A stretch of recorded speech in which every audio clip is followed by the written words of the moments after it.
in a very ordinary moment. You look at yourself in the mirror and suddenly feel tired. Not tired because you didn't sleep enough. Tired because you have lived for too long in a way that no longer belongs to you. You realize that something needs to change, not to look better, but to truly live again. Many people think change is a big jump, a big decision, a big promise, a dramatic new beginning.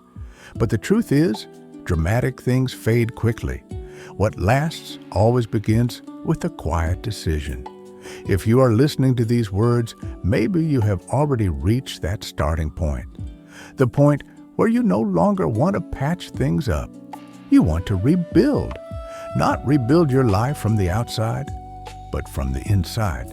And if there is a name for this journey, it is rebuilding yourself. Rebuilding does not mean destroying everything.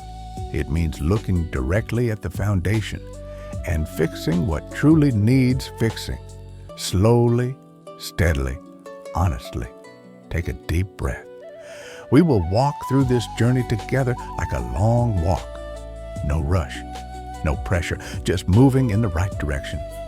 Because rebuilding yourself does not require becoming someone else. It only requires returning to who you are capable of becoming.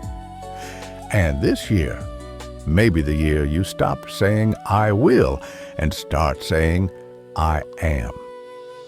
Chapter 1 begins with something very simple. You cannot rebuild a house without knowing where the foundation is cracked. You cannot rebuild yourself if you avoid the truth about yourself. So the first thing is clarity. Clarity is not self-blame. Clarity is the courage to look. Look at the small habits you repeat every day. Look at the familiar thoughts you carry in your mind. Look at how you react under pressure. Just look. Many people never rebuild themselves because they cannot tolerate discomfort. They distract themselves. They stay busy. They numb themselves. But if you truly want to change your life, you must understand one thing: discomfort is the doorway. That doorway leads to the first foundation: discipline. Discipline sounds strict, but its true nature is not punishment. Discipline is about returning control to yourself. So you are no longer dragged by momentary feelings. Discipline is the art of doing what must be done, even when you don't feel like it. Not through force, but through inner agreement. You act because you chose this path, and you respect your own choice. There is a quiet truth. No one becomes strong through dramatic moments. Strong people are built through small, invisible repetitions. Waking up on time, moving your body, writing one honest line. You may think these things are too small, but small things shape identity. Your mind believes what you repeat, not what you promise. Each small action says, "I can trust myself." But discipline alone is not enough. You can do everything right and still be knocked down by life. Plans fail. People change. The world does not ask if you are ready. That is why the second foundation is resilience. Resilience is not pretending that pain doesn't exist. Resilience is facing pain without losing yourself. It is knowing that bad days will come and choosing not to quit. You move slower, but you do not turn back. When hardship arrives, people respond in two ways. Some become bitter, others become deeper. The difference is how they interpret what happens.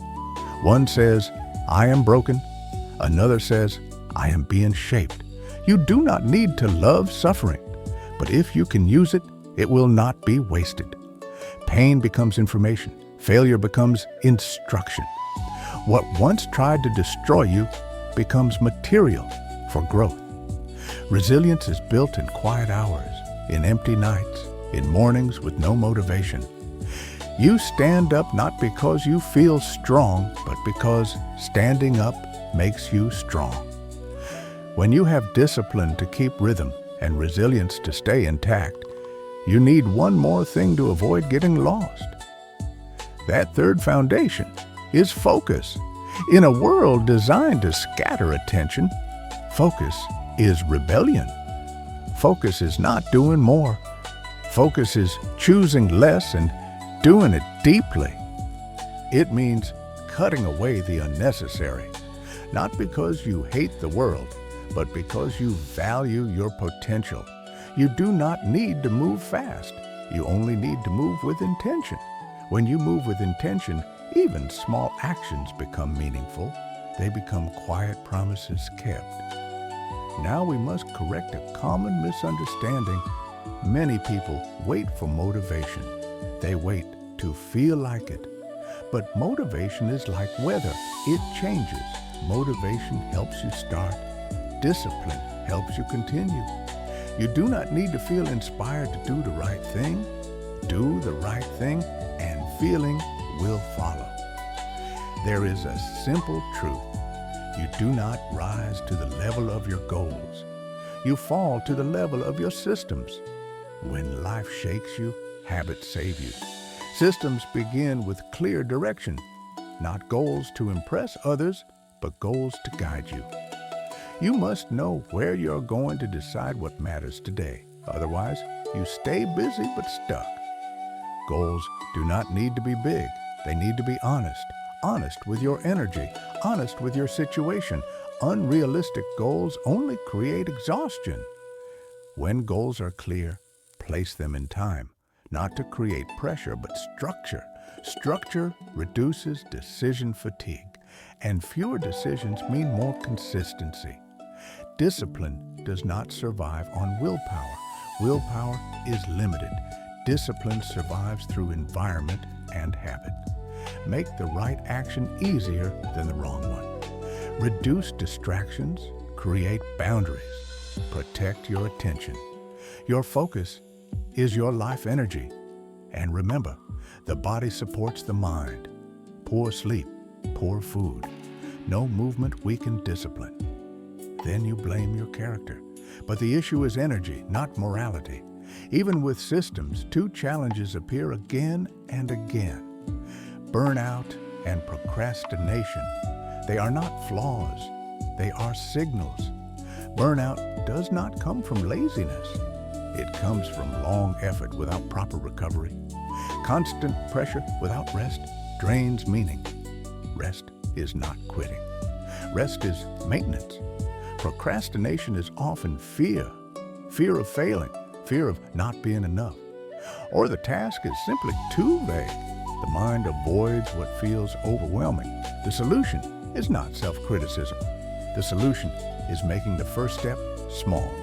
So small that resistance disappears. Starting is the hardest part. Reward effort gently. Create positive associations with discipline. The body learns through experience. Teach it that effort leads to safety, not pain. And if possible, share the journey with someone. Not to be carried, just to be seen. Being understood reduces isolation. Mindset determines how far you go. One person sees challenge and says, I can't. Another says, I'm learning. Same situation, different outcome. Growth mindset does not remove pain. It gives pain meaning. It says, this is part of becoming. And becoming takes time. Effort is not weakness. Effort is power. When you stop fearing effort, you stop fearing growth. When you love the process, you stop waiting for a future version of yourself. You live as someone who is already becoming. This creates steadiness. Philosophy enters here, not to confuse you, but to stabilize you. Because when life shakes, you need an inner axis. One ancient idea is simple. Focus on what you can control. Your actions, your attitude, your choices. This saves enormous energy. Another idea is self-overcoming. Not competing with others, but surpassing your old self. One step beyond yesterday. Another view says discipline is duty to yourself, not forced. chosen. You act with integrity even when unseen. That builds self-respect. Another lesson is balance, not extremes, not collapse. Sustainable effort over time. Consistency beats intensity. There is one part of rebuilding many people avoid: healthy solitude. Solitude is not loneliness. Solitude is fullness without noise. When alone, you stop performing. You hear your real thoughts. You recognize what drains you. You reconnect with what matters. Solitude supports creativity. Depth needs space. Ideas grow in silence, not in constant stimulation. Nature offers gentle solitude. It resets perspective. It reminds you of scale and impermanence. It calms the nervous system. Solitude does not reject connection. It improves it. You connect without dependence. You share from fullness, not lack. Discipline is structure. Resilience is protection. Focus is direction. Self-image is identity. You act according to who you believe you are. Change belief, behavior follows. If you see yourself as capable of learning, you act differently. Many people live inside old narratives, past failure, old labels. They mistake shadows for truth. But shadows are not the whole picture. To rebuild self-image, question old beliefs. Where did they come from? Who taught them to you? Are they still true? You also carry a hidden side: fear, anger, insecurity. Ignoring it does not remove it.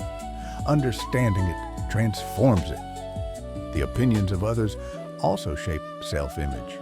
You cannot control their gaze, but you choose whether to accept it. You write your identity through action. Sometimes life feels unfair. Effort without reward. Meaning does not come from outcome. Meaning comes from response. When you cannot change the situation, you still choose your attitude. That is power. That is freedom. Strong self-image is not perfection. It is resilience. I can recover. I can continue. So where do you begin? One small action per day. Small enough to repeat, real enough to matter. You will stumble. That is not failure. Failure is quitting. Standing back up is progress. Rest properly. Reduce noise. Spend time alone. See yourself differently. Each week, ask one question: am I building or breaking? No judgment, only adjustment. Life does not change through one decision. It changes through direction held long enough. When direction becomes identity, effort becomes natural. Remember this: you are not broken. You are unfinished. Unfinished means possibility. You have survived much. You have doubted yourself, but you are still here. That matters. Rebuilding yourself is not a project. It is a way of living. Choosing again each day. Returning home to yourself. Start gently. One disciplined action. One honest choice. One moment of persistence. Then repeat. Slowly, quietly, steadily. Take one more deep breath. You do not need to become someone else. You only need to become yourself, one step at a time.